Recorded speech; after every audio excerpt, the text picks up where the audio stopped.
வணக்கம். இந்த வீடியோவில் 14/5/2026 ஓய்வூதியர்கள் சார்ந்து முக்கிய அறிவிப்பு வெளிவந்துள்ளது. இந்த அறிவிப்பை யார் வெளியிட்டிருக்காங்க, எந்த வகையை சார்ந்த ஓய்வூதியர்கள் பயன்பெற முடியும், அவர்கள் பின்பற்ற வேண்டிய வழிமுறைகள் என்ன என்பது குறித்த முழு விவரத்தையும் பார்க்கலாம். இந்த வீடியோவை தொடர்ந்து பார்க்குறதுக்கு முன்னாடி நம்ம சேனலை இதுவரைக்கும் சப்ஸ்கிரைப் பண்ணாதவங்க இந்த வீடியோக்கு கீழே இருக்க ரெட் கலர் சப்ஸ்கிரைப் பண்ண அழுத்தி சப்ஸ்கிரைப் பண்ணிக்கோங்க. ஓய்வூதியர்கள் பயன்பெறக்கூடிய வகையில் அவ்வப்போது அகவலைப்படி டிஏ, அகவலைப்படி நிலுவைத் தொகை, கருணைத் தொகை பற்றிய அறிவிப்புகள், வாழ்வுச் சான்று சமர்ப்பிப்பது சார்ந்த தகவல்கள், ஓய்வூதியர்கள் குறைதீர்ப்பு கூட்டம் பற்றிய தகவல்கள், அவர்கள் பின்பற்ற வேண்டிய வழிமுறைகள், அதற்கான நிபந்தனைகள் வெளியிடப்பட்டு வருவது குறிப்பிடத்தக்கது. ஒவ்வொரு மாதமும் ஓய்வூதியர்களுக்கு என்று மாவட்ட ஆட்சித்தலைவர் தலைமையில் நடைபெறக்கூடிய குறைதீர் கூட்டம் பற்றிய அறிவிப்புகளும், அஞ்சல் துறை சார்பில் கோட்ட அளவில் நடைபெறக்கூடிய ஓய்வூதியர்கள் குறைதீர்க்கும் நாள் கூட்டம் பற்றிய அறிவிப்புகளும், இராணுவ ஓய்வூதியர்கள் ஓய்வூதியம் தொடர்புடைய குறைகளை சரி செய்வதற்கான முகாம் சார்ந்தும் தகவல்கள் வெளியிடப்பட்டு வருகிறது. இந்த நிலையில் நாகப்பட்டினம் மாவட்ட ஓய்வூதியர்களுக்கான முக்கிய அறிவிப்பு வெளிவந்துள்ளது.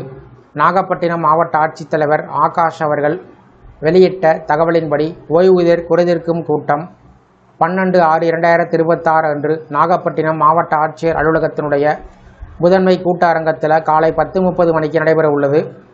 மாநில அரசின் பல்வேறு துறையில் பணிபுரிந்து ஓய்வு பெற்றோருடைய நீண்ட நாள் ஓய்வூதிய குறைகளை தீர்க்கக்கூடிய நோக்கத்தில் இந்த கூட்டம் நடத்தப்படுகிறது. மேலும் இந்த நிகழ்வில் திருச்சி கருவூல கணக்குத்துறை மண்டல இணை இயக்குனர் கலந்து கொள்ள இருப்பார் என்பது குறிப்பிடத்தக்கது.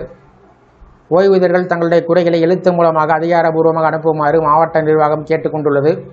மனுக்கள் இரட்டை பிரதிகளில் அனுப்பப்பட வேண்டும் என்றும் அறிவுறுத்தப்பட்டிருக்கிறது.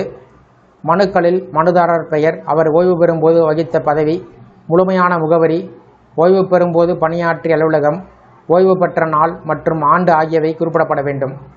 அத்தோடு ஓய்வூதியம் தொடர்புடைய என்ன குறை உள்ளது என்பதையும் விரிவாக எழுத வேண்டும். அந்த குறை தற்போது எந்த அலுவலகத்தில் அல்லது எந்த அதிகாரியிடம் நிலுவையில் உள்ளது என்பதையும் தெரிவிக்க வேண்டும். மேலும் ஓய்வூதிய கொடுப்பான எண் மற்றும் மனுதாரரின் தொலைபேசி எண்ணும் இணைக்கப்பட வேண்டும் என்று கூறப்பட்டிருக்கிறது. மனுக்கள் தெளிவான கையெழுத்திலேயோ அல்லது தட்டச்சு செய்யப்பட்ட வடிவிலேயோ இருக்கலாம்.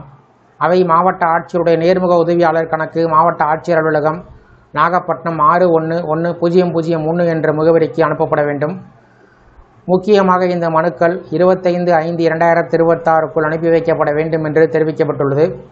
ஏற்கனவே மனு செய்து அது இன்னும் நிலுவையில் உள்ளோர் மீண்டும் விண்ணப்பம் செய்யும் போது முந்தைய அலுவலக கடித எண்ணை குறிப்பிட்டு அனுப்புமாறு கேட்டுக்கொள்ளப்படுகிறது. மேலும் மின்சார வாரியம், தமிழ்நாடு அரசு போக்குவரத்து கழகம், நூற்பாலை போன்ற நிறுவனத்தில் பணியாற்றி ஓய்வு பெற்றோர் தங்களுடைய விண்ணப்பங்களை நேரடியாக மாவட்ட ஆட்சியர் அலுவலகத்திற்கு அனுப்பாமல் சம்பந்தப்பட்ட உயர் அலுவலர்களிடம் அனுப்பி வைக்க வேண்டும் என்று மாவட்ட ஆட்சித்தலைவர் தெரிவித்துள்ளார். இந்த வீடியோ குறித்த உங்களுடைய கருத்துக்களை கமெண்ட் செக்ஷனில் கமெண்ட் பண்ணுங்கள். இந்த வீடியோ பிடிச்சிருந்தா வீடியோக்கு ஒரு லைக் பண்ணுங்கள். இந்த வீடியோவை அனைவருக்கும் ஷேர் பண்ணுங்கள். நன்றி.